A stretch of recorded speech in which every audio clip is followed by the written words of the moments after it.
జనముల ఐశ్వర్యము త్వరలో నీ వద్దకు వచ్చిన నీ పరిశుద్ధాత్మ దేవుడు సెలవిస్తున్నాడు. నమ్మచాలు గట్టిగా అరిసి అని చెప్పండి.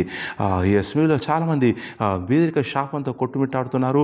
అప్పుల శాపంతోనూ దారిద్ర శాపంతోనూ చాలా సంవత్సరాలు కష్టపడినా కానీ ఎలాంటి ఆదాయం లేదు, ఆశీర్వాదం లేదని చెప్పేసి నిరుత్సాహం ఉన్నారు. అయితే అలాంటి వారితో పరిశుద్ధాత్మ దేవుడు సెలవిచ్చే విషయం ఏంటంటే, జనముల ఐశ్వర్యము త్వరలో నీ వద్ద రాబోతుంది. నమ్మచాలు గట్టిగా అరిసి అని చెప్పండి. ఈ ప్రవచన వాక్కు యెషయా గ్రంథం 60వ అధ్యాయము 5వ వచనంలో దేవుడు సెలవిస్తున్నాడు. పరిశుద్ధాత్మ సెలవిచ్చే విషయం ఏంటంటే, నీవు చూచి ప్రకాశింతువు, నీ గుండె కొట్టుకొనుచు ఉప్పొంగును, సముద్ర వ్యాపారం నీ వైపు తిప్పవలను, జనముల ఐశ్వర్యము నీ వద్దకు వచ్చిన పరిశుద్ధాత్మ దేవుడు సెలవిస్తున్నాడు. ఈ జనముల ఐశ్వర్యం గల కారణం ఏంటంటే, యేసుక్రీస్తు ప్రభువారు నీ కోసం, నీ పాపాల కోసం, రోగాల కోసం మాత్రమే కాకుండా నీ దారిద్ర్యం కోసం, నీ అప్పుల కోసం కూడా ఆయన ఆ శిక్ష, ఆ యొక్క శాపాన్ని భరించి మన్నించాడు. కాబట్టి ఎవరైతే ఆయన విశ్వాసం ఉంచుతున్నారో వారి కోసం పరిశుద్ధాత్మ తెలిసే విషయం ఏంటంటే, జనముల ఐశ్వర్యం నీ వద్దకు వస్తుంది. నువ్వు అంటుండవు చాలా వస్తుందని చెప్పేసి నువ్వు ఇష్టపడుతుండవచ్చు. అయితే ప్రపంచంలో చాలామంది అన్యాయంగా ఆక్రమించుకుంటున్నారు. భూమి దాని యొక్క వనరులన్నీ కూడా దేవునికి సంబంధించింది. అయితే భూలోకంలో ఉన్నటువంటి రాజకీయ నాయకులు లేక వ్యాపారవేత్తలు దాన్ని చేజిక్కించుకొని దాని ద్వారా చాలా సంపాదించిన ప్రయత్నం చేస్తూ ఉన్నారు.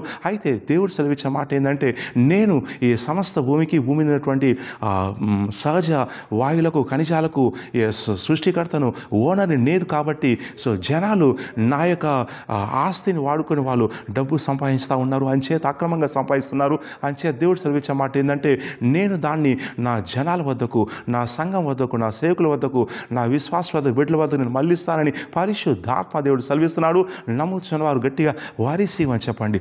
ఎలా మళ్ళించబోతున్నారంటే, మీరేమైతే ఉద్యోగం చేస్తున్నారో, వ్యాపారం చేస్తున్నారో, ఆయా స్థలాల్లో దేవుడు మీకు జ్ఞానాన్ని ఇస్తాడు, అభిషేకాన్ని ఇస్తాడు. ఏ కంపెనీలో అయితే మీరు జాబ్ చేస్తున్నారో ఆ కంపెనీలో ఉన్నతమైన స్థాయికి వచ్చి చివరికి ఆ కంపెనీ కొనేసే విధంగా దేవుడు చేస్తాడు. ఏ వ్యాపారం మీరు చేస్తున్నారో ఆ వ్యాపారం దేవుడు బ్లెస్ చేసి రాబోయే రోజుల్లో పెద్ద వ్యాపారం చేసే విధంగా దేవుడు మార్గం సరళం చేస్తారు. సంధ్యులు అక్రమంగా సంపాదించేదంతా కూడా సక్రమైన విధానంలో తన బిడ్డల మీదకు వచ్చే విధంగా దేవుడు మార్గం సరళం చేయబోతున్నాడు. వారిసి అని చెప్పండి. వారు ప్రయాసపడి వారంతా కూడా సంపాదించుకునేది నీ కోసమే, దేవుని సంఘం కోసం, దేవుని రాజ్యం కోసం. దేవుడు తన యొక్క ఆస్తులను లేక తన సహజ వనరులను వాడాలని కోరుకుంటున్నాడు. కాబట్టి మీరు ఖాళీగా ఉండద్దండి.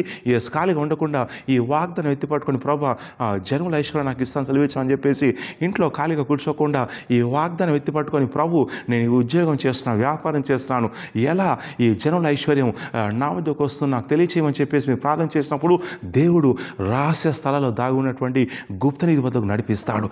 ఎవరి వద్ద అయితే ఐశ్వర్యం ఉందో వారితో కనెక్షన్లోకి వచ్చే విధంగా చేస్తాడు.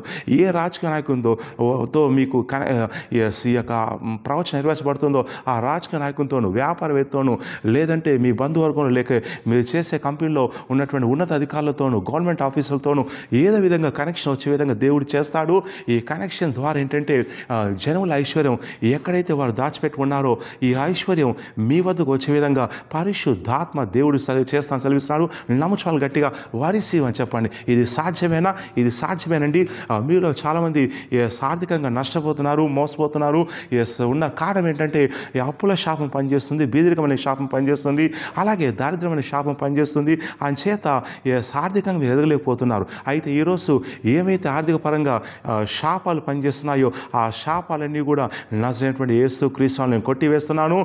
ఈ శాపాలను ఆధారం చేసుకొని మిమ్మల్ని ఫైనాన్షియల్గా అప్పుల్లోను, బీదరికంలోను ఉంచేటువంటి ఆ దారిద్రపు దురాత్మలను నజరైనటువంటి యేసుక్రీస్తులో బంధిస్తున్నాను.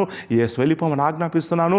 ఈ శాపాలు విరగొట్టబడుతుండగా, ఈ దురాత్మను వెళ్ళిపోతుండగా పరిశుద్ధాత్మ దేవుడు అభిషేకం ఇచ్చి ఎక్కడైతే ఐశ్వర్యం ఉందో, ఎక్కడైతే అవకాశాలు ఉన్నాయో, ఎక్కడైతే ఈ వాగ్దానం నెరవేర్చబడుతుందో ఆ స్థలాలకు, ఆ వ్యక్తుల వద్దకు, ఆ కంపెనీస్ వద్దకు, అవకాశాల వద్దకు దేవుడు నడిపించబోతున్నాడు.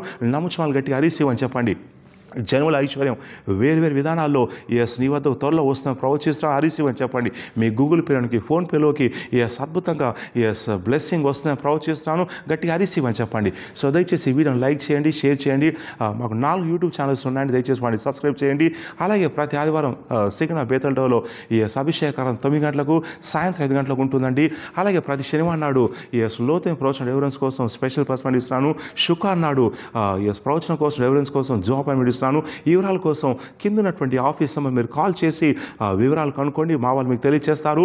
ఈ ప్రవచన వాక్ ఎత్తిపడుతుండగా నేను ప్రవచిస్తున్నాను.